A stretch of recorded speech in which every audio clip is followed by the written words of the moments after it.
foi por meio de um decreto, o decreto número 622, do dia 21 de dezembro de 2007, que o então presidente Lula modificou o inciso 2º do artigo 9º do Estatuto do BNDES, para permitir ao banco financiar a aquisição de ativos por empresas de capital nacional no exterior.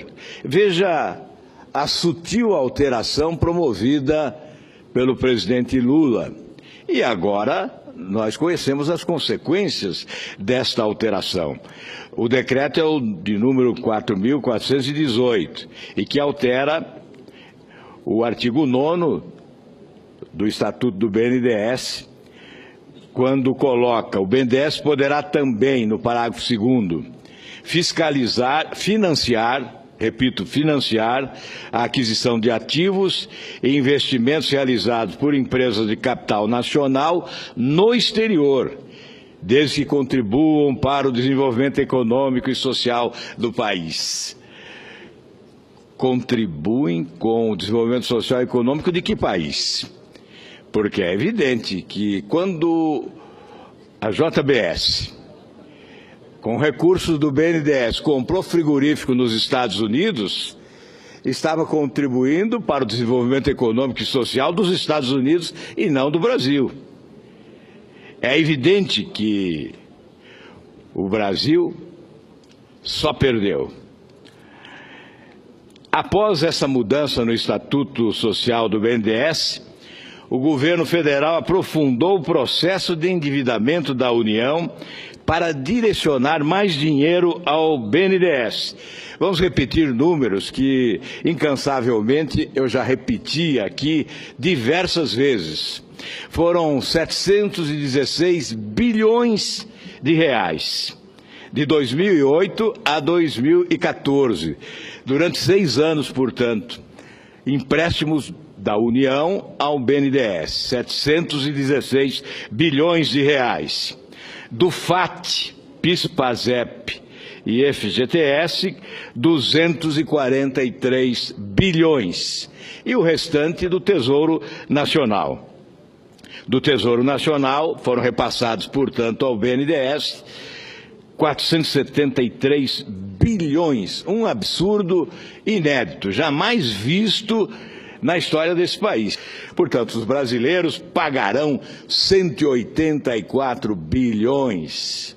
Subsídio para a diferença entre uma taxa de juro paga pelo governo e a taxa de juro oferecida pelo governo aos empresários beneficiados nesse esquema de corrupção. Bom, esse dinheiro todo que foi dado a esses empresários, ele já estava disponível no BNDES? Ele já estava disponível no caixa do governo? Não. Agora você vai entender de onde veio o dinheiro que financiou aquelas empresas que eram aqueles modelos de grandes empresas brasileiras no exterior e quem vai pagar a conta. Quem vai pagar a conta você já desconfia, né? Mas vamos saber quanto é a conta, de onde veio o dinheiro e como que isso vai ser pago. Esse dinheiro não estava disponível no caixa do Tesouro Nacional. O governo foi buscar esse dinheiro, emitindo títulos públicos, foi buscar esse dinheiro emprestado, pagando juros de mercado, juros taxa Selic, a 14,25%. Esse mesmo dinheiro foi repassado ao BNDES com juro igual a TJLP, que oscilou no período entre 5% e 6%. Portanto, o governo pagava o juro de 14,25%. Esses empresários que agora estão correndo da justiça, esses empresários pagavam ao BNDES um juro de 5% a 6%.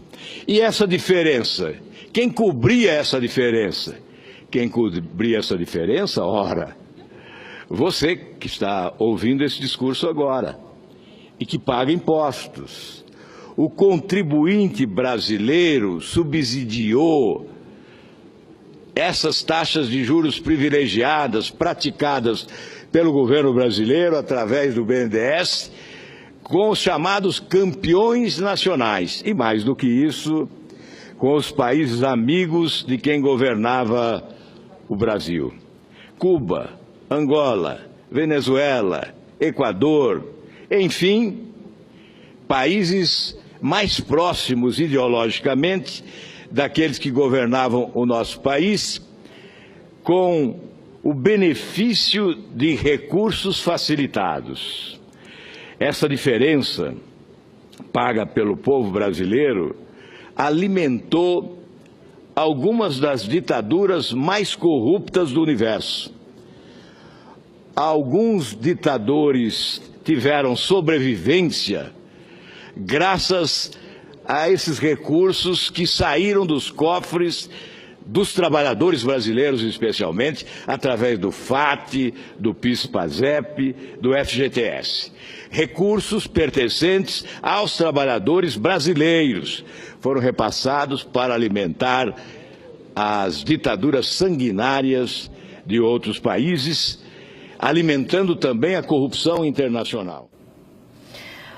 Bom, para vocês terem uma ideia, em Angola, o ditador José Eduardo dos Santos está deixando o poder, coisa que ele já havia ameaçado fazer diversas vezes, mas ao contrário de todos os prognósticos de estudiosos, ele não está passando o poder para nenhum de seus filhos, ele está passando o poder para o ministro da Defesa, depois que o seu caixa parou de ser alimentado, de ser inundado com dinheiro de empreiteiras brasileiras e depois que o marketing parou de ser resolvido pela mão amiga que ele tinha em solo angolano sempre que a coisa apertava.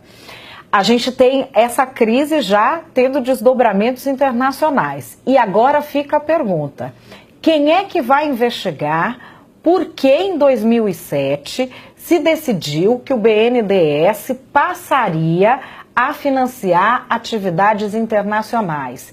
Isso naquele momento era para o nosso bem? Era para o bem do Brasil?